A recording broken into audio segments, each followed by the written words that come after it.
서울의 밤은 깊고 고요했다. 도시의 심장부 진숭그룹의 초고층 빌딩 45층 전략기획팀 사무실은 정막에 잠겨 있었다.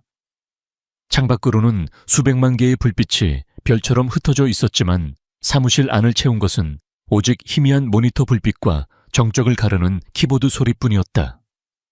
그리고 마침내 그 소리마저 멎었다. 이하나. 그녀의 이름이었다. 진숭그룹의 수많은 인턴 중 한 명. 서류상으로는 그저 평범한 스펙을 가진 눈에 띄지 않는 존재였다. 하지만 지금 그녀의 책상 위 모니터에 떠 있는 것은 평범한 인턴의 과제라고는 도저히 볼 수 없는 복잡한 데이터 스트림과 알고리즘 분석 창이었다. 그녀는 지난 몇 주간 아니 몇 달간 밤을 낮처럼 보내며 이 거대한 빌딩의 가장 깊고 어두운 비밀을 파헤치고 있었다.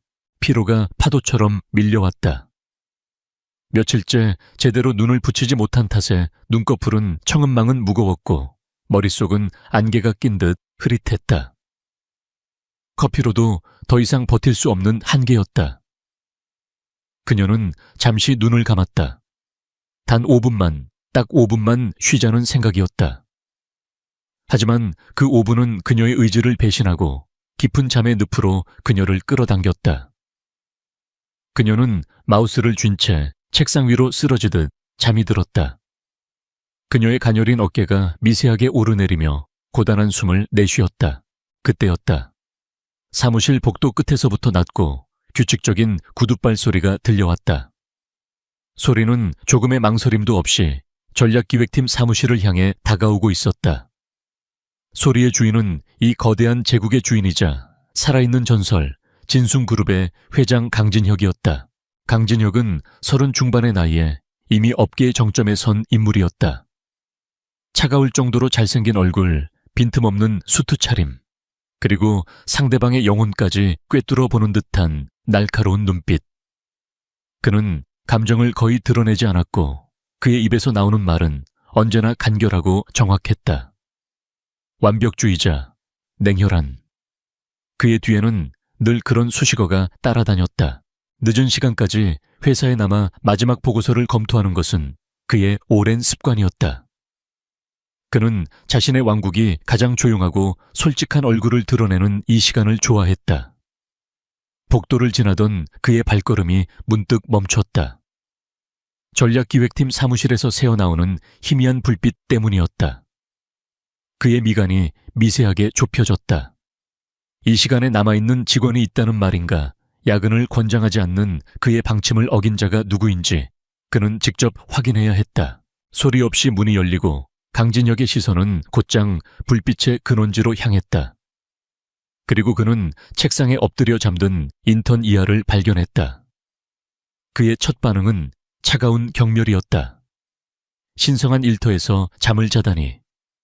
그것도 정직원도 아닌 인턴이.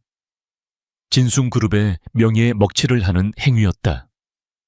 그는 당장 보안팀을 불러 이 무례한 인턴을 회사 밖으로 쫓아내야겠다고 생각했다. 그가 스마트폰을 꺼내 들려던 순간 그의 시선이 그녀의 모니터에 가 닿았다. 그의 손이 허공에서 멈칫했다. 화면에 떠 있는 것은 쇼핑몰 사이트도 SNS도 아니었다. 보통의 여직원들이 밤늦게 몰래 즐기는 그런 종류의 것이 아니었다. 화면을 가득 채운 것은 그조차도 한눈에 파악하기 힘든 복잡한 데이터 상관관계 분석, 그래프와 자금 흐름을 역추적하는 프로그램 코드였다. 강진혁의 눈빛이 순식간에 변했다. 경멸은 사라지고 날카로운 흥미와 의심이 그 자리를 채웠다. 그는 조용히 그녀의 책상으로 다가갔다. 잠든 그녀의 숨소리가 고요하게 들려왔다. 그는 그녀를 깨우지 않고 모니터 화면을 자세히 들여다보았다.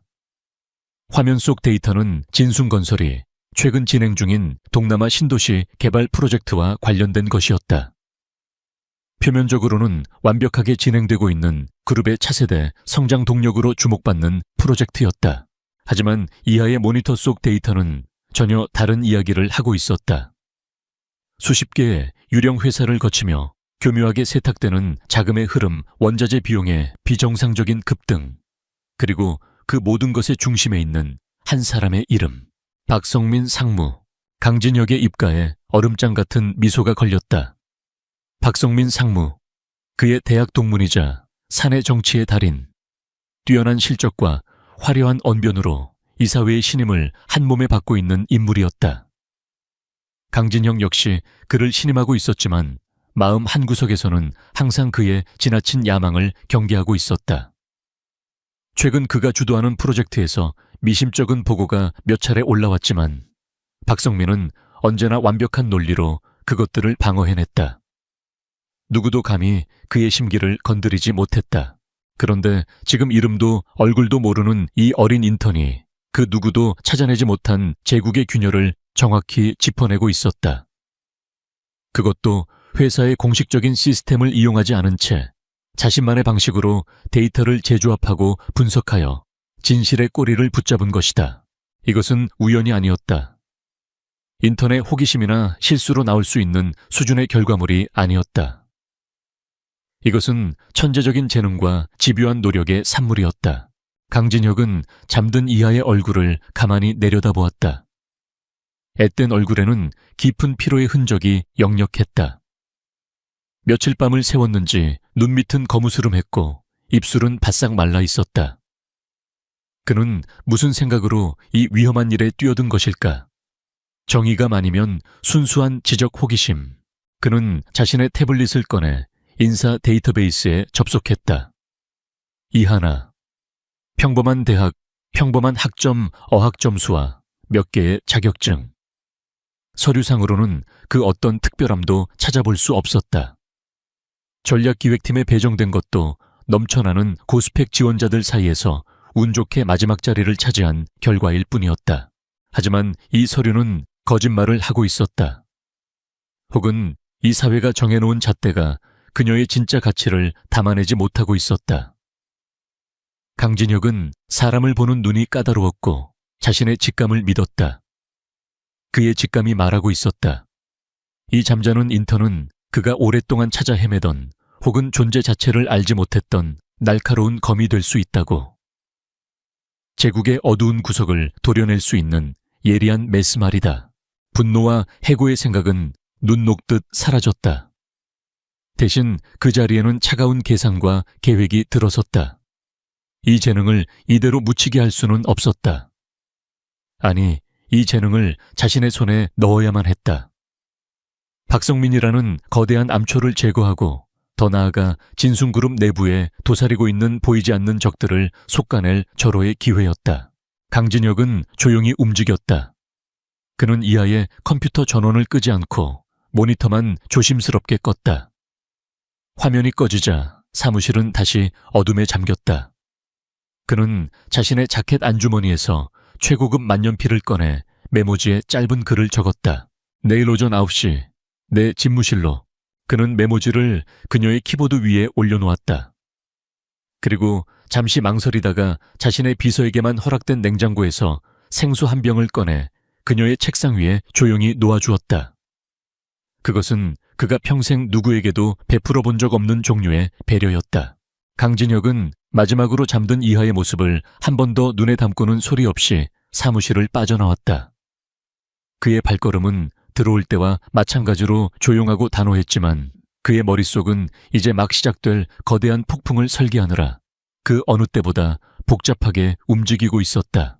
얼마 후 잠에서 깬 이하는 자신의 앞에 놓인 생수 한 병과 차가운 필체의 메모를 발견하고는 온몸이 얼어붙는 듯한 충격을 받았다. 회장 집무실. 그곳은 인턴인 그녀에게는 존재하지 않는 공간이나 마찬가지였다. 심장이 철렁 내려앉았다. 모든 것이 끝났다고 생각했다. 회사에서 잠을 자다 최고 경영자에게 발각된 인턴.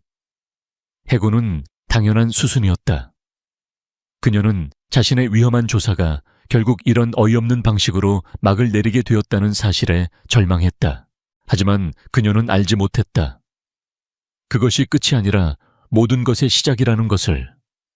그녀의 인생을 송두리째 바꿔놓을 거대한 운명의 서막이 바로 그 차가운 메모지 한 장에서부터 시작되고 있었다는 사실을 말이다. 다음 날 아침 진순그룹 빌딩은 어제와 다름없이 활기차게 돌아가고 있었다. 하지만 이하나에게 그 아침은 지옥으로 가는 길처럼 느껴졌다. 밤새 한숨도 자지 못했다. 회장의 메모를 본 순간부터 그녀의 머릿속은 온갖 최악의 시나리오로 가득 찼다. 해고 징계, 어쩌면 법적 조치까지. 그녀가 몰래 조사하던 내용이 발각되기라도 한다면 문제는 훨씬 더 심각해질 터였다. 그녀는 옷장 속에서 가장 단정하고 보수적인 정장을 골라 입었다. 인턴으로서의 마지막 날이 될지도 모른다는 생각에 최대한 흠잡힐 곳 없는 모습을 보여주고 싶었다. 화장기 없는 얼굴은 창백했고 불안감의 입술은 바싹 말라 있었다. 오전 8시 50분.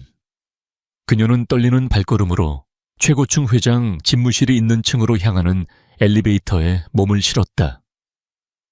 엘리베이터가 한 층 한 층 올라갈 때마다 심장은 지하 깊숙이 떨어지는 것 같았다.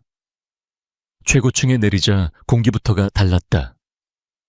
바닥은 소리를 흡수하는 최고급 카펫이 깔려 있었고 복도는 조용했으며 드문드문 보이는 직원들은 하나같이 빈틈없는 모습으로 움직였다. 이곳은 그녀가 속한 45층과는 전혀 다른 세계 권력의 심장부였다. 회장 비서실 앞 우아한 분위기의 여비서가 그녀를 보고는 이미 알고 있었다는 듯 부드럽게 미소 지으며 말했다. 이하나 인턴이시죠? 회장님께서 기다리고 계십니다.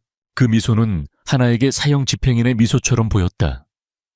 그녀는 마른 침을 삼키며 굳게 닫힌 거대한 원목 문을 향해 걸어갔다. 문 앞에서 잠시 심호흡을 했다. 그래, 어차피 벌어진 일이야. 당당하게 사과하고 어떤 처벌이든 받아들이자. 그녀는 스스로를 다독이며 조심스럽게 문을 두드렸다. 들어와. 낮고 차가운 목소리가 문 안쪽에서 흘러나왔다. 어젯밤의 그 남자, 강진혁 회장이었다. 이하는 문을 열고 안으로 들어섰다. 그리고 그 거대한 공간에 압도당했다. 집무실은 거의 축구장만 한 크기였다. 한쪽 벽면 전체는 통유리로 되어 있어 서울의 정형이 파노라마처럼 펼쳐져 있었고 다른 쪽 벽은 천장까지 닿는 책장으로 가득했다. 최소한의 가구만이 완벽한 질서 속에 배치되어 있었고 그 모든 것의 중심에 거대한 책상과 그 뒤에 앉은 강진혁이 있었다. 그는 마치 왕좌에 앉은 왕처럼 보였다. 회장님 부르셨다고 들었습니다. 이하나 인턴입니다. 그녀의 목소리는 미세하게 떨리고 있었다. 강진혁은 서류에서 눈을 떼고 그녀를 바라보았다. 그의 시선은 어떠한 감정도 담고 있지 않아 더욱 위압적이었다. 그는 잠시 그녀를 말없이 훑어보았다. 마치 그녀의 가치를 평가하는 듯한 차가운 시선이었다. 하나는 숨쉬기조차 힘들었다. 그가 입을 열었다. 해고 통보가 시작될 것이라 예상했던 그녀의 귀에 들려온 것은 전혀 예상 밖의 질문이었다. 어젯밤 자고 있던데 많이 피곤했나 보지. 그의 목소리에는 비난의 기색이 없었다.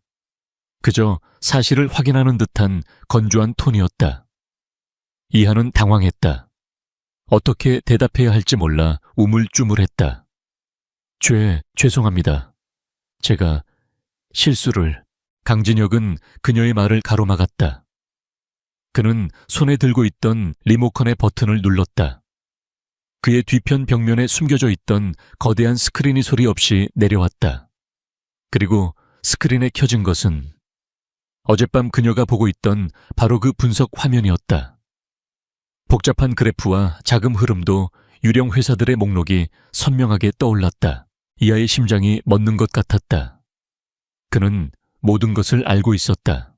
이게 자네가 피곤했던 이유인가? 강진혁이 다시 물었다. 그의 눈은 스크린이 아닌 이하의 눈을 똑바로 향하고 있었다. 박성민 상무, 뭘 알아냈지? 직설적인 질문이었다. 더 이상 변명이나 회피는 불가능했다. 이하는 선택의 기로에 섰다. 모든 것을 털어놓고 그의 처분을 기다릴 것인가? 아니면 끝까지 부인하고 더 큰 화를 자초할 것인가? 그녀는 강진혁의 눈을 마주 보았다. 그의 눈 속에서 그녀는 단순한 분노가 아닌 차가운 지성과 무언가를 시험하는 듯한 날카로움을 읽었다. 그녀는 결심했다. 이판사판이었다. 프로젝트 관련 데이터에서 비정상적인 자금 흐름을 발견했습니다. 그녀는 떨리는 목소리로 하지만 최대한 논리적으로 설명하기 시작했다. 진순건설의 동남아 신도시 프로젝트에서 사용된 원자재 비용이 시장가의 3배 이상으로 책정되어 있었고, 그 차액은 여러 단계의 유령 회사를 거쳐 추적이 불가능한 계좌로 흘러 들어가고 있었습니다.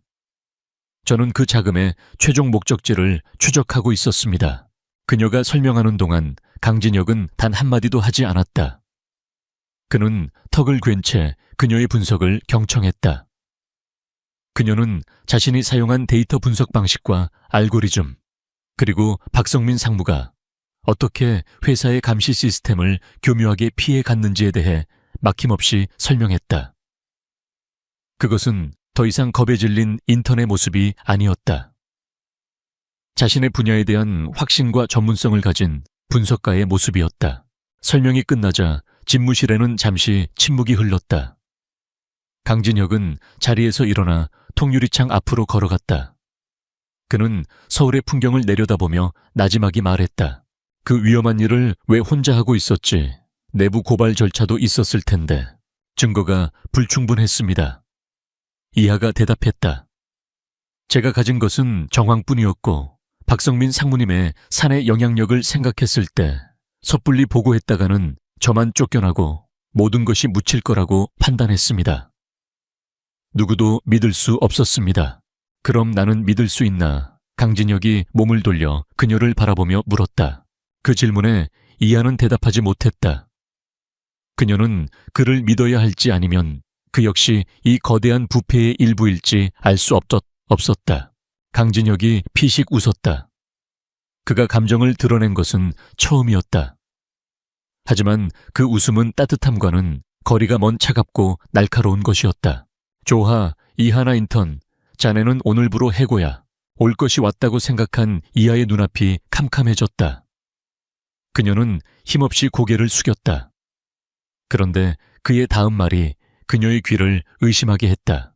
진순그룹 인턴으로서의 신분은 오늘까지다. 그는 책상으로 돌아와 서랍에서 카드키 하나와 작은 서류 봉투를 꺼내 그녀 앞으로 내밀었다. 이건 자네가 새로 일하게 될 곳의 카드키와 주소다. 강남에 있는 최고급 보안시설을 갖춘 오피스텔이야. 그곳이 자네의 새로운 사무실이 될 거다. 이하는 어리둥절한 표정으로 그를 쳐다보았다. 강진혁은 설명을 이어갔다. 자네는 이제부터 진순그룹의 직원이 아니다. 공식적으로는 존재하지 않는 유령이다. 하지만 비공식적으로는 내 직속 라인으로 일하게 될 거야. 자네에게 필요한 모든 장비와 데이터 접근 권한, 그리고 충분한 자금을 지원하겠다. 자네의 임무는 단 하나. 박성민 상무, 그리고 그와 연결된 모든 부패의 사슬을 끊어낼 완벽하고 반박 불가능한 증거를 찾아내는 것이다. 이것은 제안이었다. 해고가 아닌 상상조차 할 수 없었던 비밀스러운 제안. 그녀는 자신의 귀를 의심했다. 왜 저를? 자네의 재능 때문에. 강진혁은 단호하게 말했다. 그리고 자네의 눈빛 때문에. 자네는 진실을 원하고 있어. 나는 그런 사람이 필요하다. 하지만 분명히 해두지. 이건 위험한 게임이야. 박성민은 자네가 생각하는 것보다 훨씬 더 교활하고 잔인한 인간이다. 만약 자네의 정체가 발각된다면 나도 공식적으로는 자네를 보호해 줄 수 없어. 모든 책임을 자네 혼자 져야 할 수도 있다. 그래도 하겠나? 그의 눈이 그녀를 꿰뚫었다. 그것은 단순한 제안이 아니라 그녀의 모든 것을 건 도박에 대한 초대장이었다. 실패하면 나락으로 떨어지지만 성공하면 그녀가 그토록 원하던 정의를 실현할 수 있었다. 두려움이 엄습했지만 그보다 더 큰 무언가가 그녀의 가슴 속에서 타오르기 시작했다. 그것은 억눌려왔던 분노이자 진실을 향한 갈망이었다. 이하는 고개를 들고 강진혁의 눈을 똑바로 바라보았다. 그녀의 눈에 더 이상 두려움은 없었다. 대신 차갑게 빛나는 결의가 자리 잡고 있었다. 하겠습니다. 그녀의 단호한 대답에 강진혁의 입가에 비로소 만족스러운 미소가 떠올랐다. 그는 자리에서 일어나 그녀에게 다가와 카드키와 봉투를 직접 손에 쥐어주었다. 그의 손이 그녀의 손에 스치는 순간 묘한 전율이 흘렀다. 오늘 중으로 개인적인 짐을 모두 챙겨 회사에서 나가도록. 자네의 모든 공식적인 기록은 내가 삭제할 거다. 새로운 연락처와 지침은 봉투 안에 있다. 지금부터 자네는 이하나가 아니라 나의 그림자다. 그렇게 진순그룹의 가장 평범했던 인턴 이하는 공식적으로 회사에서 사라졌다. 그리고 같은 날 아무도 모르게 회장의 가장 날카로운 칼이 되어 거대한 제국의 심장부로 돌아왔다. 그녀와 냉혹한 군주 강진혁의 위험한 공조가 시작된 순간이었다. 강남의 스카이라인이 한눈에 들어오는 최고급 오피스텔. 이곳이 이하나의 새로운 세상이었다. 그녀가 살던 비좁은 반지하 자취방과는 차원이 다른 공간이었다. 바닥부터 천장까지 이어진 통유리창 미니멀하면서도 고급스러운 가구, 그리고 거실의 절반 이상을 차지하는 거대한 슈퍼컴퓨터 시스템까지. 이곳은 주거 공간이라기보다는 최첨단 비밀 작전 기지에 가까웠다. 강진혁이 약속한 지원은 상상 이상이었다. 그녀의 앞에는 세계 최고 수준의 해킹 및 데이터 분석 장비가 놓여 있었다. 진순그룹의 메인 서버는 물론 그 어떤 직원도 접근할 수 없는 고스트 서버에 직접 접속할 수 있는 권한도 주어졌다. 이전까지 그녀가 낡은 노트북으로 담벼락에 구멍을 뚫는 수준의 작업을 해왔다면 이제는 제국의 모든 문을 열 수 있는 마스터키를 손에 쥔 셈이었다. 이하는 며칠간 새로운 환경에 적응하며 강진혁이 보내온 방대한 자료들을 검토했다. 그는 진순그룹의 모든 내부 감사 자료, 보안팀의 요주의 인물 리스트, 그리고 그가 개인적으로 수집해온 박성민 상무 관련 의심 사례 파일까지 아낌없이 넘겨주었다. 자료를 파고들수록 박성민이 구축해놓은 부패의 네트워크가 얼마나 거대하고 치밀한지 드러났다. 그것은 단순한 횡령 수준이 아니었다. 진순그룹이라는 거대한 숙주에 기생하며 야금야금 그 생명력을 빨아먹는 암적인 존재였다. 압도적인 정보의 양 앞에서 그녀는 잠시 숨을 골랐다. 섣불리 건드렸다가는 흔적도 없이 역공을 당할 수 있었다. 그녀는 주방으로 가 뜨거운 커피를 한 잔 내렸다. 그리고 창가에 서서 서울의 야경을 내려다보았다. 수많은 불빛 아래 얼마나 많은 비밀과 욕망이 꿈틀거리고 있을까. 이전까지 그녀는 그저 이 도시의 작은 부품에 불과했지만 이제는 거대한 체스판을 내려다보는 플레이어가 되었다. 그녀는 다시 컴퓨터 앞으로 돌아왔다. 그리고는 키보드 위에 손을 얹고 눈을 감았다. 머릿속으로 거대한 마인드맵을 그리기 시작했다. 중심에는 박성민. 그에게서부터 거미줄처럼 뻗어나가는 자금의 흐름 인맥, 그리고 약점들. 그녀는 박성민을 직접 공격하는 대신 그의 제국을 지탱하는 가장 약한 기둥부터 무너뜨리기로 결정했다. 그녀의 첫 번째 타겟은 제이 로기스라는 이름의 작은 물류 자회사였다. 서류상으로는 진순건설의 해외 자재 운송을 담당하는 평범한 회사였지만 데이터 흐름을 분석한 결과 이곳이 바로 박성민의 비자금을 세탁하는 핵심 통로라는 것을 발견했다. 제이로기는 복잡한 페이퍼 컴퍼니 구조의 가장 말단의 위치에 있어 누구의 의심도 사지 않는 곳이었다. 이하는 공격을 시작했다. 그녀의 목표는 제이로깃의 시스템을 파괴하는 것이 아니었다. 오히려 그 반대였다. 그녀는 시스템에 아주 사소한 오류를 심었다. 박성민의 비자금이 페이퍼 컴퍼니로 송금되는 바로 그 순간 1초의 딜레이를 발생시키는 미세한 버그였다. 일반적인 시스템에서는 무시하고 넘어갈 수준의 사소한 오류.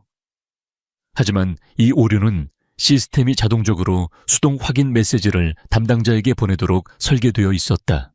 이것이 그녀가 파놓은 함정이었다. 박성민의 부하들은 이 귀찮은 수동 확인 절차를 건너뛰기 위해 자신들의 관리자 계정으로 직접 접속해 강제 승인을 할 터였다. 평소라면 절대 남기지 않았을 디지털 족적을 스스로 남기게 만드는 것, 그것이 이하의 계획이었다. 같은 시각 진숭그룹 본사 50층의 한 고급 일식집. 박성민 상무는 그룹의 주요 임원들과 함께 화기애애한 분위기 속에서 저녁 식사를 하고 있었다. 그는 특유의 카리스마와 유머로 좌중을 이끌었다. 그의 주변에는 언제나 사람들이 들끓었다. 그의 화려한 실적과 막강한 인맥은 그를 차기 CEO, 후보 1순위로 만들어 주었다. 하하, 김 부사장님 너무 겸손하십니다. 이번 프로젝트 성공은 다 부사장님께서 뒤에서 든든히 받쳐주신 덕분입니다. 박성민이 호탕하게 웃으며 옆자리의 임원에게 술을 따랐다. 그의 얼굴에는 자신감이 넘쳤다. 진숭그룹은 곧 자신의 소나귀에 들어올 터였다. 강진혁이라는 젊은 회장이 있기는 했지만 그는 아직 경험이 부족한 애송이에 불과했다. 창업주의 아들이라는 후광만 없었다면 진작에 밀려났을 인물이라고 박성민은 생각했다. 그때 그의 주머니 속 휴대전화가 짧게 진동했다. 비밀 업무용으로 사용하는 폰이었다. 그는 양해를 구하고 잠시 자리에서 일어났다. 복도로 나온 그는 메시지를 확인했다. 제이로깃의 자금 담당자에게서 온 보고였다. 상무님 시스템에 잠시 오류가 있었으나 문제없이 처리 완료했습니다. 박성민의 미간이 살짝 찌푸려졌다. 오류 그의 자금 루트는 지난 몇 년간 단 한 번의 오류도 없이 완벽하게 작동해왔다. 무슨 오류였지? 그가 짧게 답장을 보냈다. 단순한 통신 지연 문제로 보입니다. 담당자가 수동으로 승인 처리했습니다. 수동 승인. 그 단어가 박성민의 심기를 건드렸다. 그는 비록 IT 전문가는 아니었지만 그의 성공 비결은 편집증에 가까운 신중함이었다. 그는 자신의 범죄에 아주 작은 흔적이라도 남기는 것을 극도로 경계했다. 보온타임 시스템 전체 점검을 지시해 그리고 당분간 모든 거래는 이중 확인 절차를 거치도록 그는 평소보다 강화된 지시를 내리고 나서야 다시 자리로 돌아왔다.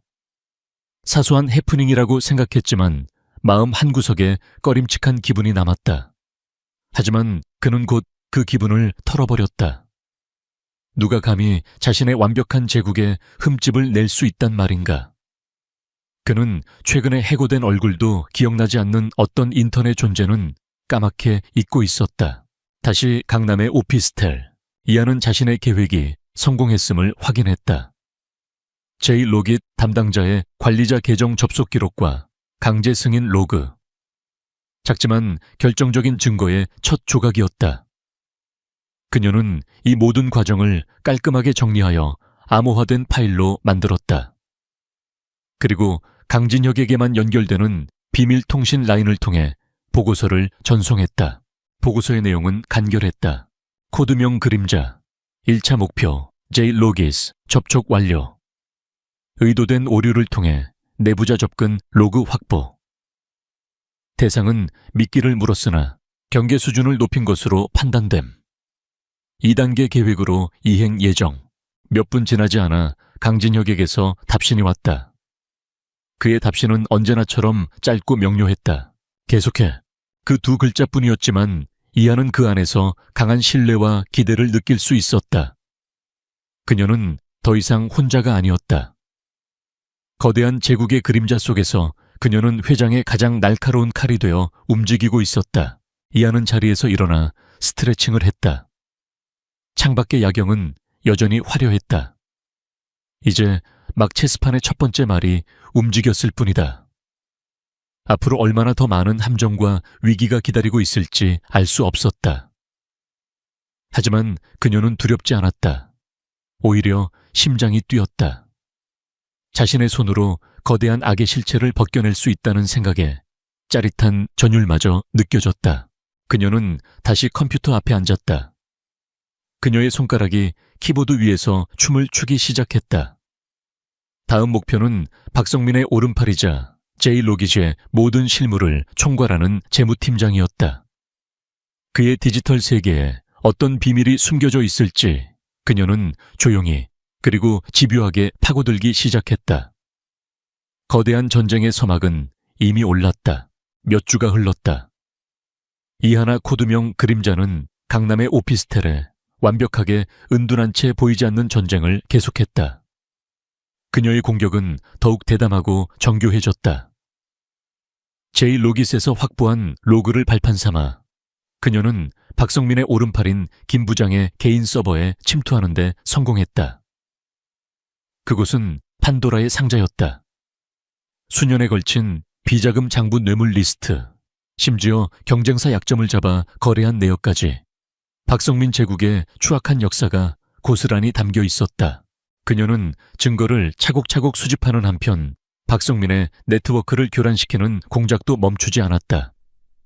중요한 계약이 오가는 시점에 관련자들의 이메일 시스템에 미세한 오류를 일으켜 혼선을 주거나 비자금이 흘러 들어가는 해외 계좌의 거래 승인을 의도적으로 지연시켜 그들을 초조하게 만들었다. 모든 공격은 시스템의 일시적인 과부하나 통신망 문제처럼 보이도록 교묘하게 위장되었다. 하지만 박성민은 바보가 아니었다. 처음 한두 번은 우연으로 넘겼지만 비슷한 사고가 반복되자 그는 이것이 결코 우연이 아님을 직감했다. 누군가 자신의 제국을 내부에서부터 흔들고 있었다. 그의 얼굴에서 특유의 여유로운 미소가 사라졌다.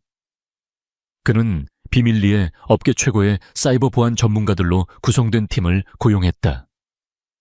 공식적인 진순그룹의 보안팀이 아닌 돈으로 움직이는 그림자 부대였다. 내 시스템에 기생하는 벌레를 찾아내 수단과 방법을 가리지 말고. 박성민의 지시는 차갑고 단호했다. 그림자 부대의 추적은 집요했다. 하지만 이하는 한 수 위였다. 그녀는 자신의 모든 흔적을 진순그룹의 복잡한 서버 네트워크와 해외의 수많은 경유 서버 뒤에 숨겼다. 해커들은 외부 침입의 흔적을 전혀 찾아내지 못했다. 그들의 결론은 하나였다. 공격은 외부가 아닌 내부에서 이루어지고 있습니다. 최고 수준의 접근 권한을 가진 내부 소행으로 보입니다. 내부자.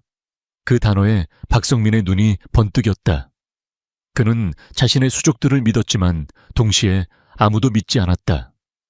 그는 지난 몇 달간의 모든 인사 기록을 샅샅이 뒤지기 시작했다. 그러던 중 그의 눈에 아주 사소하고 이상한 기록 하나가 걸렸다. 이하나 전략기획팀 인턴, 계약기간 만료 전 자진 퇴사. 인턴의 퇴사는 흔한 일이었다. 하지만 그녀의 퇴사 시점이 미묘했다. 자신의 자금 루트에 첫 번째 오류가 발생하기 바로 전날이었다. 그리고 더 결정적인 것은 그녀의 퇴사 당일 일정에 회장님 면담이라는 비공식적인 스케줄이 기록되어 있었다. 강진혁이 인턴 나부랭이를 개인적으로 만날 이유가 없었다. 퍼즐 조각이 맞춰지기 시작했다. 박성민은 그제야 어렴풋이 기억해냈다. 복도에서 마주쳤던 존재감 없고 어리숙해 보이던 그 인턴의 얼굴을. 강진혁이 그 인턴을 이용해 자신의 뒤를 캐고 있다. 박성민은 소름 끼치는 분노와 함께 짜릿한 희열을 느꼈다. 애송이인 줄만 알았던 강진혁이 이런 식으로 자신의 뒤통수를 칠 준비를 하고 있었던 것이다. 재밌군. 박성민은 차갑게 중얼거렸다. 네가 그렇게 나온다면 나도 게임의 룰을 좀 바꿔줘야지. 그는 더 이상 디지털 세계에서 숨바꼭질할 생각이 없었다. 그는 이하나라는 그림자를 빛이 드는 곳으로 끌어내기로 마음먹었다. 그는 자신의 비서에게 지시했다. 이하나라는 인턴의 뒷조사를 해. 가족 친구 출신 학교 모든 걸 샅샅이 뒤져서 약점을 찾아내. 며칠 후 이하나에게 전화 한 통이 걸려왔다. 발신자는 그녀의 어머니였다. 평소와 달리 어머니의 목소리는 다급하고 불안에 차 있었다. 하나야 가게에 큰일 났어. 갑자기 구청에서 위생 단속을 나왔는데 말도 안 되는 걸로 트집을 잡아서 영업 정지를 시키겠다는 거야. 아빠는 어제부터 단골이던 식자재 업체에서 갑자기 거래를 끊겠다고 해서 여기저기 뛰어다니고 계시고. 이게 다 무슨 일이니? 어머니의 울먹이는 목소리를 듣는 순간 이하의 머릿속은 새하얗게 변했다. 우연이 아니었다. 그녀는 즉시 모든 것이 박성민의 소행임을 깨달았다. 그는 그녀의 가장 약한 부분을 정확히 공격해왔다. 평생 성실하게 작은 식당을 운영하며 살아오신 부모님. 그녀의 전부이자 그녀가 지켜야 할 세상이었다. 엄마 걱정 마. 내가 알아볼게. 전화를 끄는 이하의 손이 부들부들 떨렸다. 컴퓨터 화면 속의 데이터와 코드는 차갑고 감정이 없었다. 하지만 지금 그녀가 마주한 현실은 비열하고 잔인했다. 처음으로 진짜 두려움이 파도처럼 밀려왔다. 이 싸움이 자신뿐만 아니라 가족까지 위험에 빠뜨릴 수 있다는 현실이 그녀의 목을 졸라왔다. 그만둬야 할까, 모든 것을 포기하고 부모님 곁으로 돌아가야 할까. 그녀는 극심한 혼란에 휩싸였다. 그녀는 떨리는 손으로 강진혁과의 비상 연락망에 접속했다. 그리고 처음으로 임무 보고가 아닌 개인적인 메시지를 보냈다. 그가 제 가족을 건드렸습니다. 답장은 즉시 왔다. 자세히 보고해. 이하는 어머니와의 통화 내용을 그대로 전달했다. 보고를 마친 후 몇 분간 아무런 답장이 없었다. 그녀는 초조하게 화면만 바라보았다. 그가 자신을 버리는 것은 아닐까, 위험 부담이 너무 커졌다고 판단하고 이쯤에서 모든 것을 멈추라고 하지는 않을까. 얼마 후 강진혁에게서 답신이 도착했다. 그의 메시지는 그녀의 모든 예상을 뛰어넘는 것이었다. 걱정하지 마. 지금부터 그림자의 가족은 내가 지킨다. 자네는 자네의 일에만 집중해. 그의 메시지는 짧았지만 그 안에 담긴 무게는 청은망은과도 같았다. 그것은 단순한 위로가 아니었다. 진숭그룹의 회장이 그녀의 가족을 직접 보호하겠다는 선언이었다. 그리고 그 선언은 빈말이 아니었다. 바로 다음 날 이하의 어머니에게서 다시 전화가 왔다. 이번에는 기쁨과 놀라움에 가득 찬 목소리였다. 하나야 세상에 어젯밤에 진숭그룹 법무팀 소속이라는 높은 변호사들이 가게로 찾아왔어. 구청에 가서 서류 몇 장 보여주니까 영업 정지 얘기가 쏙 들어갔대. 그리고 식자재 업체 사장은 거의 울면서 아빠한테 사과하고는 전보다 더 좋은 조건으로 납품하겠다고 했단다. 심지어 가게 앞에 어슬렁거리던 이상한 사람들도 갑자기 싹 사라졌어. 이게 다 어떻게 된 일이니? 네가 아는 사람들이야. 이하는 아무 말도 할 수 없었다. 그저 다 잘 해결돼서 다행이야 엄마 라고 말하며 조용히 눈물을 삼켰다. 강진혁, 그 차갑고 냉정한 남자가 보이지 않는 곳에서 그녀를 위해, 그녀의 가족을 위해 거대한 힘을 움직여준 것이다. 이 사건은 모든 것을 바꿔놓았다. 박성민은 이하나에게 자신의 잔인함과 비열함을 드러냄으로써 그녀의 마음속에 남아있던 마지막 두려움을 증오와 분노로 바꿔놓았다. 이제 그녀에게 이 싸움은 단순한 정의 구현이 아닌 가족을 지키기 위한 처절한 전쟁이 되었다. 그리고 강진혁에게도 이 사건은 미묘한 변화를 가져왔다. 그는 이하를 유용한 칼로만 생각했었다. 하지만 그녀가 가족 때문에 고통받고 두려워하는 모습을 보고 그녀를 지켜야 할 사람으로 인식하기 시작했다. 그의 마음에 차가운 책임감과 함께 이름 모를 감정이 싹트기 시작한 것이다. 강남의 오피스텔. 이하는 눈물을 닦고 다시 컴퓨터 앞에 앉았다. 그녀의 눈빛은 이전보다 훨씬 더 차갑고 단단해져 있었다. 박성민의 가면은 이제 완전히 벗겨졌다. 그녀는 더 이상 망설이지 않을 것이다. 그를 무너뜨리기 위해서라면 그녀 역시 기꺼이 악마가 될 준비가 되어 있었다. 박성민의 비열한 공격은 오히려 이하나를 더 강하게 만들었다. 그녀는 복수심과 분노를 차가운 논리로 승화시켜 분석에 몰두했다. 그녀의 손끝에서 수백만 개의 데이터가 재조합되고 그 안에서 박성민의 범죄를 입증하는 증거들이 하나둘씩 모습을 드러냈다. 비밀 장부, 암호화된 이메일 자금 세탁에 동원된 유령 회사들의 거래 내역. 그녀가 확보한 디지털 증거는 산더미처럼 쌓여갔다. 이 모든 자료는 실시간으로 강진혁에게 보고되었다. 어느 날 밤 그는 그녀가 보낸 중간 보고서를 검토한 후 보안 채널을 통해 메시지를 보내왔다. 증거는 충분해 보인다. 하지만 결정적인 한 방이 부족하다. 그의 지적은 정확했다. 이하나가 수집한 것은 대부분 정황 증거였다. 박성민처럼 교활한 자는 유능한 변호사를 고용해 모든 것을 부하 직원의 단독 범행으로 꾸미거나 해킹으로 조작된 자료라고 주장할 가능성이 높았다. 법정에서 그의 숨통을 완전히 끊어놓기 위해서는 그의 범죄를 직접 증언해줄 내부 증인이 필요했다. 인적 증거, 휴먼 에비던스가 필요하다는 말씀이십니까? 이하가 답했다. 그래. 그의 네트워크 내부에서 가장 약한 고리를 찾아내. 압박했을 때 무너질 사람 하지만 결정적인 정보를 쥔 사람으로 가장 약한 고리. 이하는 박성민의 인물 관계도를 다시 화면에 띄웠다. 수십 명의 인물들이 거미줄처럼 얽혀 있었다. 그녀는 그들의 디지털 기록을 하나씩 파고들기 시작했다. 이메일 메신저 대화, 심지어 SNS 활동과 인터넷 검색 기록까지. 그녀는 그들의 삶을 현미경으로 들여다보듯 샅샅이 훑었다. 몇 시간의 분석 끝에 한 인물이 그녀의 레이더에 걸려들었다. 진숭그룹 재무팀의 최민준 부장이었다.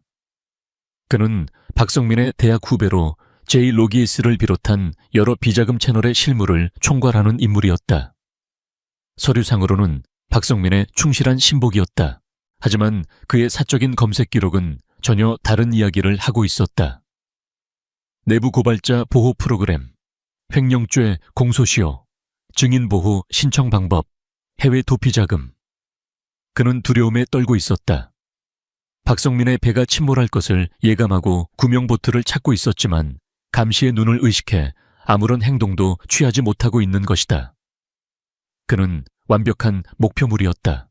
문제는 어떻게 그에게 접촉하느냐였다. 박성민이 그의 모든 통신을 감시하고 있을 것이 분명했다. 이메일이나 전화는 자살 행위나 다름없었다. 이하는 최 부장의 모든 디지털 활동을 분석하며 안전한 접촉 방법을 모색했다. 그러다 아주 흥미로운 사실 하나를 발견했다. 최민준 부장은 체스 마스터라는 고전 온라인 체스 게임의 열렬한 유저였다. 매일 밤 11시가 되면 그는 어김없이 게임에 접속해 익명의 상대들과 체스를 두었다. 그곳은 박성민의 감시망이 미치지 못하는 유일한 해방구였다. 이하는 즉시 익명의 계정을 하나 만들었다. 그리고 그날 밤 11시 최민준 부장에게 대국을 신청했다. 최 부장은 아무 의심 없이 대국을 수락했다. 게임이 시작되었다. 이하는 일부러 초반에 몇 번의 실수를 하며 상대의 경계심을 풀었다. 중반전 게임이 팽팽하게 흘러갈 무렵 그녀는 첫 번째 메시지를 던졌다. 그녀는 자신의 나이트를 움직이며 채팅창에 기보 체스 말의 움직임을 기록하는 방식을 이용한 메시지를 남겼다. NFT, 제이 로기스의 밤 나이트는 평안하십니까? 순간 최 부장의 마우스 움직임이 멈칫했다. 평범한 체스 유저라면 이해할 수 없는 메시지. 하지만 제이 로기스라는 단어를 아는 그에게는 심장을 얼어붙게 만드는 메시지였다. 그는 황급히 채팅창에 답했다. 누구냐? QD2, 당신의 퀸을 지켜줄 사람입니다. 하지만 킹이 먼저 잡히면 소용없겠죠. 이하의 두 번째 메시지는 노골적인 경고였다. 박성민이라는 킹이 무너지면 당신도 끝이라는 의미였다. 최 부장의 손이 떨리기 시작했다. 그는 게임을 포기하고 접속을 끊으려 했다. 바로 그때 이하가 마지막 메시지를 보냈다. 이후 내일 오전 4시 새로운 길이 열립니다. TOR 브라우저. 주소는 그녀는 고도로 암호화된 익명의 채팅방 주소를 남겼다. 그리고는 자신의 킹을 일부러 위험에 노출시켜 게임에서 져주었다. 메시지를 확인한 최 부장은 그대로 게임에서 사라졌다. 미끼는 던져졌다. 이제 그가 물기를 기다리는 수밖에 없었다. 다음 날 새벽 4시. 이하는 자신이 만든 비밀 채팅방에 접속한 채 숨을 죽이고 있었다. 약속한 시간이 1분, 2분 지나도 아무런 반응이 없었다. 포기한 건가 아니면 박성민에게 보고한 건가?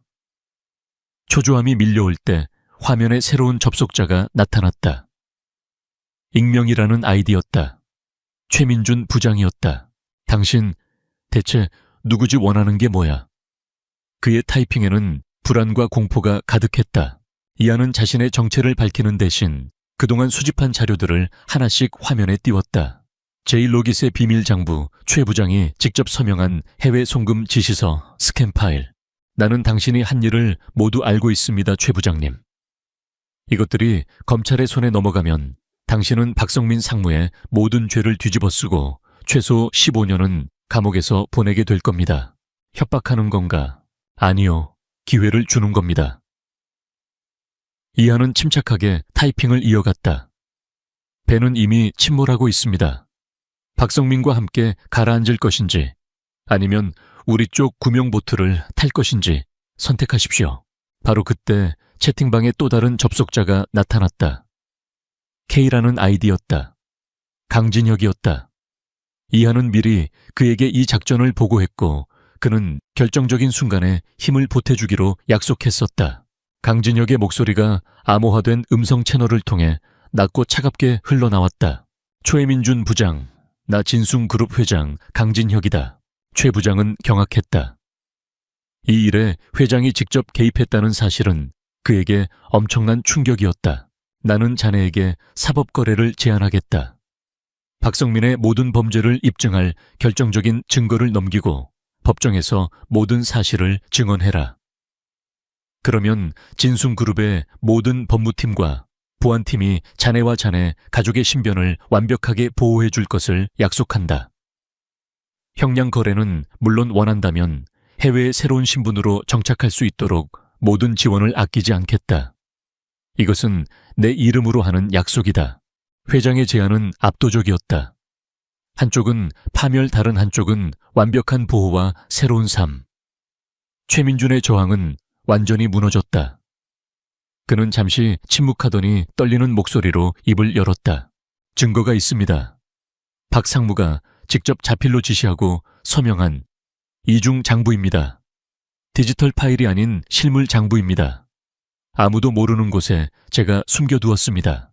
이중 장부. 그것이 바로 그들이 찾던 결정적인 한방 스모킹 건이었다. 이하나와 강진혁은 보이지 않는 공간 속에서 시선을 교환했다. 드디어 적의 심장을 꿰뚫을 칼을 손에 넣은 것이다. 어디에 있습니까? 이하가 물었다. 최민준은 잠시 망설이다가 마침내 모든 것을 체념한 듯 장소의 약도를 채팅창에 그리기 시작했다.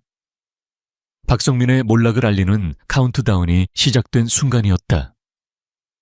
예상치 못했던 동맹이 결성되었고 이제 남은 것은 마지막 결전뿐이었다. 진숭그룹 본사 최고층에 위치한 대회의실. 평소라면 그룹의 미래를 논하는 중요한 회의가 열렸을 이 공간에 오늘은 얼음장 같은 긴장감이 감돌았다. 강진혁 회장은 그룹의 명운이 걸린 중대 사안이라는 한 줄짜리 공지와 함께 긴급 이사회 소집을 명령했다. 진숭그룹의 핵심 임원들이 모두 모였지만 누구도 회의의 정확한 안건을 알지 못했다. 박성민 상무 역시 다른 임원들과 마찬가지로 의아한 표정으로 자리에 앉아 있었다. 하지만 그의 속내는 복잡했다. 며칠 전부터 최민준 부장과 연락이 두절된 상태였다. 불길한 예감이 그의 심장을 옥죄었지만 그는 애써 태연한 표정을 지었다. 수십 년간 쌓아 올린 그의 성체가 이깟 불안감 따위로 무너질 리 없다고 스스로를 다독였다. 그는 여전히 자신이 이 게임의 승자라고 믿고 있었다. 회의 시작, 시간 정각. 회의실의 육중한 문이 열리고 강진혁이 들어섰다. 그의 얼굴은 감정 한 점 없는 조각상처럼 차가웠다. 그는 묵묵히 상석에 앉아 좌중을 둘러보았다. 그의 시선이 닿는 곳마다 임원들은 저도 모르게 허리를 고추 세웠다. 오늘 여러분을 모신 이유는 우리 진숭그룹의 근간을 뒤흔드는 심각한 내부 비리 문제를 공론화하기 위함입니다. 강진혁의 낮은 목소리가 회의실을 가득 채웠다. 임원들 사이에서 술렁임이 일었다. 내부 비리라니. 박성민은 심장이 철렁 내려앉는 것을 느꼈지만 표정은 바꾸지 않았다. 사안이 중대성을 고려하여 지난 몇 달간 이 문제를 비밀리에 조사해온 특별보좌관의 보고를 직접 듣도록 하겠습니다. 특별보좌관 임원들은 서로의 얼굴을 쳐다보았다. 회장 직속에 비밀 라인이 있었다는 말인가. 모두의 시선이 회의실 문으로 쏠렸다. 잠시 후 문이 열리고 한 여성이 안으로 걸어 들어왔다. 단정하게 빗어넘긴 머리 군더더기 없는 검은색 정장, 그리고 흔들림 없는 차분한 눈빛.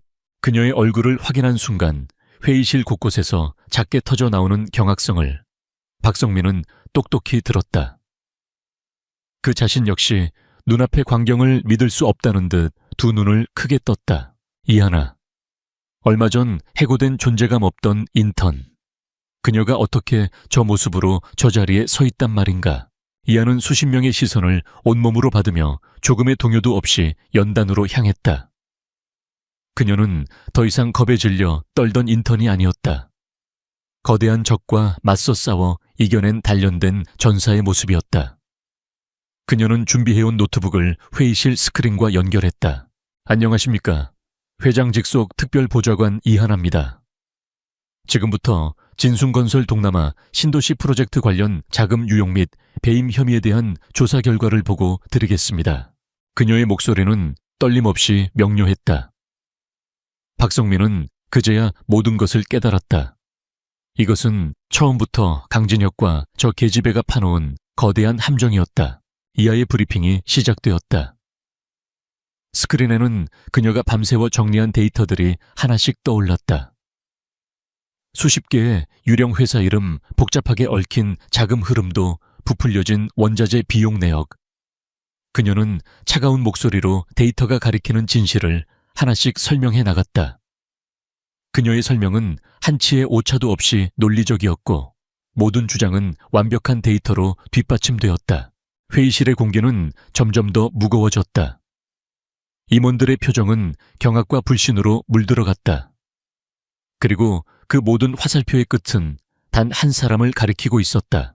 이 모든 비정상적인 자금 흐름의 중심에는 박성민 상무님이 계셨습니다. 이하나가 스크린에 떠오른 박성민의 사진을 레이저 포인터로 가리키며 말했다. 바로 그 순간 침묵을 지키던 박성민이 자리에서 벌떡 일어났다. 이게 무슨 말도 안 되는 수작이야. 그의 목소리는 분노로 떨리고 있었다. 강 회장님, 저 여자는 앙심을 품고 퇴사한 인턴일 뿐입니다. 저런 근본도 없는 자료로 저를 모함하는 것을 보고만 계실 겁니까? 이것은 명백한 명예훼손이고 무고입니다. 그는 다른 임원들을 향해 호소했다. 여러분, 제 말을 믿으십시오. 저는 진숭을 위해 평생을 바쳤습니다. 저런 조작된 자료에 놀아나서는 안 됩니다. 몇몇 임원들이 그의 말에 동요하는 듯한 눈빛을 보였다. 디지털 증거는 얼마든지 조작이 가능했다. 박성민의 오랜 세월 쌓아온 신뢰와 카리스마가 힘을 발휘하는 순간이었다. 하지만 이하는 당황하지 않았다. 오히려 그녀는 박성민이 그렇게 나오기를 기다렸다는 듯 차분하게 다음 슬라이드로 넘어갔다. 디지털 증거를 믿지 못하시겠다면 이제부터는 실물 증거를 보여드리겠습니다. 그녀의 말이 끝나기 무섭게 회의실 뒷문이 열리고 강진혁의 보안팀에 둘러싸인 최민준 부장이 들어왔다. 그의 손에는 굳게 잠긴 서류 가방이 들려 있었다. 박성민의 얼굴은 새하얗게 질렸다. 최 부장은 떨리는 손으로 가방을 열어 그 안에서 낡은 장부 한 권을 꺼내 회의 테이블 중앙에 올려놓았다. 이것은 이하가 마이크를 다시 잡았다. 박성민 상무님께서 지난 5년간 직접 관리하신 이중 장부입니다. 이하나는 미리 스캔해둔 장부의 페이지들을 스크린에 띄웠다. 페이지마다 불법적인 자금의 흐름과 사용처가 빽빽하게 적혀 있었다. 그리고 그 모든 항목의 끝에는 너무나도 선명한 박성민의 자필 서명이 남아 있었다. 그것은 그가 빠져나갈 수 없는 완벽한 증거, 스모킹 건이었다. 회의실은 물을 끼얹은 듯 조용해졌다. 모든 임원들의 시선이 경멸과 혐오로 바뀌어 박성민에게 꽂혔다. 제요, 거짓말이야. 저건 위조된 거야. 박성민은 미친 사람처럼 소리쳤다. 그의 완벽했던 가면이 산산조각 나고 그 안에 숨겨져 있던 추악한 욕망과 탐욕이 그대로 드러났다. 그는 이성을 잃고 테이블 위의 장부를 향해 혹은 이하나를 향해 달려들려 했다. 그의 눈은 증오로 시뻘겋게 충혈되어 있었다. 하지만 그의 몸이 테이블에 닿기도 전 회의실 정문이 다시 한번 활짝 열렸다. 이번에 들어온 사람들은 진숭그룹의 직원들이 아니다. 서울중앙지방검찰청에 서나온 검사와 수사관들이었다. 박성민 씨. 선두에 선 검사가 차가운 목소리로 말했다. 특정 경제범죄, 가중처벌 등에 관한 법률 위반 횡령 및 배임 혐의로 당신을 긴급 체포합니다. 수사관들이 다가와 그의 양팔에 차가운 수갑을 채웠다. 철컥하는 금소금이 그의 몰락을 알리는 장송곡처럼 회의실에 울려 퍼졌다. 박성민은 체념한 듯 고개를 숙였다. 그러다 문득 고개를 들어 강진혁과 이하나를 번갈아 노려보았다. 그의 눈에는 섬뜩한 저주가 담겨 있었다. 후회하게 될 거다. 너희들 반드시.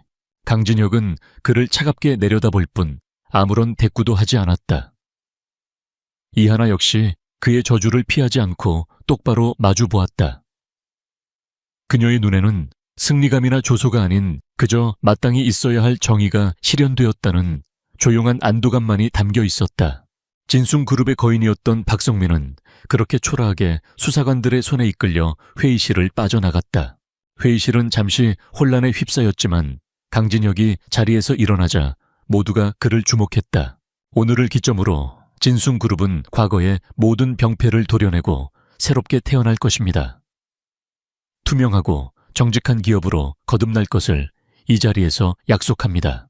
그의 선언이 끝나고 그의 시선은 회의실 반대편에 서 있는 이하나에게 향했다. 수많은 사람들 속에서 두 사람의 눈이 마주쳤다. 길고 긴 전쟁이 끝났음을 알리는 그 어떤 말보다도 깊은 교감이 두 사람 사이에 조용히 흘렀다. 박성민 상무가 체포된 후 진숭그룹은 거대한 폭풍의 한가운데에 놓였다. 언론은 연일 대서특필했고 주가는 폭락했으며 그룹의 이미지는 바닥으로 곤두박질 쳤다. 하지만 강진혁은 흔들리지 않았다. 그는 이 모든 혼란을 예상하고 있었다.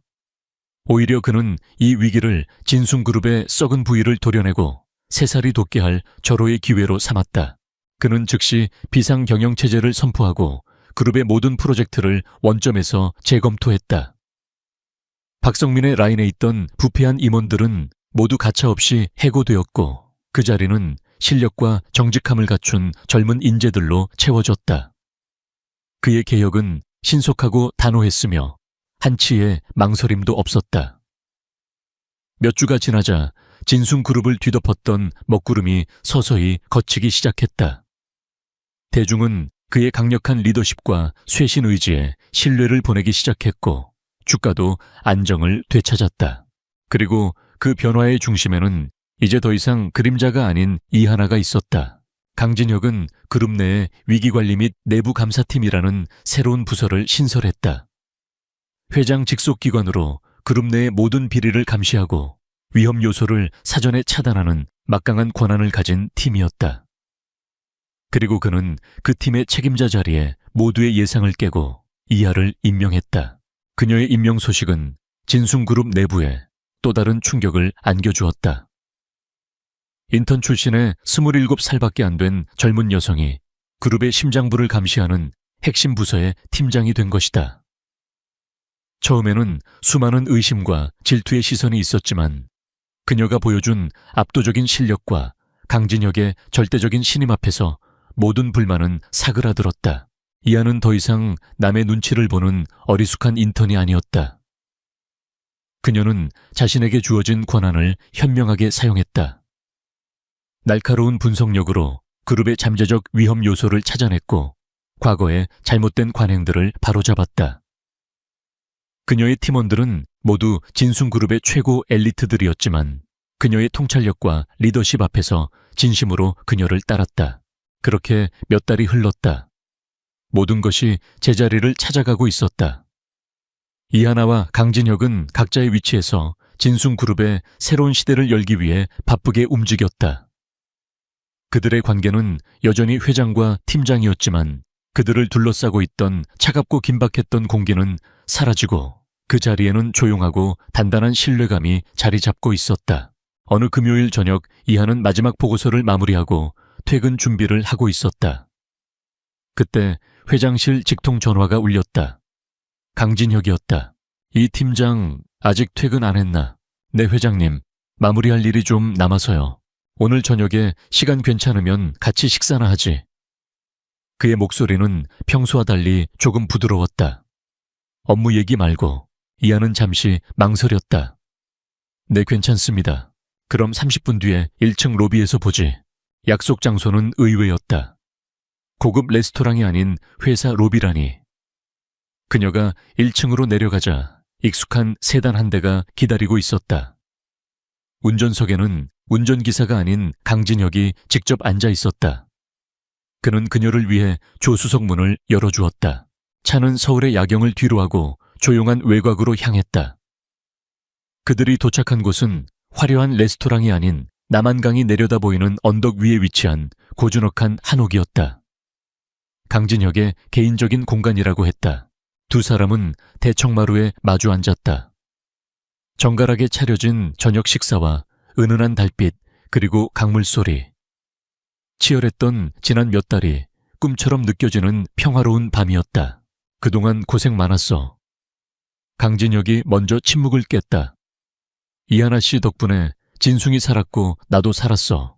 그는 처음으로 그녀를 이 팀장이 아닌 이하나 씨라고 불렀다. 회장님께서 믿어주셨기 때문에 가능했던 일입니다. 이하가 조용히 대답했다. 아니. 강진혁은 고개를 저었다. 나는 그저 판을 깔아줬을 뿐이야. 그 위에서 춤을 춘 건 이하나 씨였어. 그 어두운 오피스텔에 혼자서 얼마나 무섭고 외로웠을까. 내가 지켜주겠다고 약속했지만 정작 가장 위험한 곳에 있었던 건 당신이었지. 그의 목소리에는 진심 어린 미안함과 고마움이 묻어 있었다. 그는 항상 감정을 드러내지 않는 얼음 같은 남자였다. 하지만 지금 그녀 앞에 그는 자신의 왕국을 지키기 위해 고독한 싸움을 해왔던 한 인간의 얼굴을 하고 있었다. 괜찮았습니다. 이하나가 옅은 미소를 지으며 말했다. 혼자라고 생각하지 않았으니까요. 회장님께서 뒤에 계시다는 걸 알고 있었으니까요. 두 사람은 잠시 말없이 서로를 바라보았다. 수많은 위기와 역경을 함께 헤쳐나오며 쌓인 깊은 유대감이 두 사람 사이에 흐르고 있었다. 식사가 끝나고 그들은 강가를 따라 나란히 걸었다. 밤 공기는 시원했고 하늘에는 별이 가득했다. 이제 모든 게 제자리로 돌아왔군. 강진혁이 나지막이 말했다. 이제 이하나 씨도 더 이상 그림자 뒤에 숨을 필요 없어. 그는 걸음을 멈추고 그녀를 돌아보았다. 그의 눈빛은 그 어느 때보다 진지했다. 처음에는 당신의 재능이 탐났어. 내 왕국을 지켜줄 가장 날카로운 칼이 필요했지. 하지만 당신을 위험에 빠뜨리고 당신의 가족까지 위협받는 걸 보면서 깨달았어. 내가 지키고 싶었던 건 진숭 그룹만이 아니었다는 걸. 그는 조심스럽게 그녀의 손을 잡았다. 그의 손은 크고 따뜻했다. 지난 몇 달간 내 세상은 온통 당신이었어, 이하나 씨. 당신의 보고를 기다리고 당신의 안전을 걱정하고 이제 전쟁은 끝났고 나는 더 이상 진숭그룹의 회장으로서가 아니라 남자 강진혁으로서 당신 곁에 있고 싶어. 이것은 고백이었다. 화려한 수사도 거창한 약속도 없었지만 세상 그 어떤 고백보다 진솔하고 묵직한 고백이었다. 이하나는 대답 대신 그의 손을 마주 잡았다. 그녀의 얼굴에 환한 미소가 피어올랐다. 그 미소 하나로 모든 대답은 충분했다. 사무실에서 졸다 해고될 위기에 처했던 인턴. 그리고 그녀의 재능을 알아보고 위험한 세상 속으로 그녀를 끌어들였던 냉혹한 회장. 그들의 위험하고 아슬아슬했던 공존은 이제 끝났다.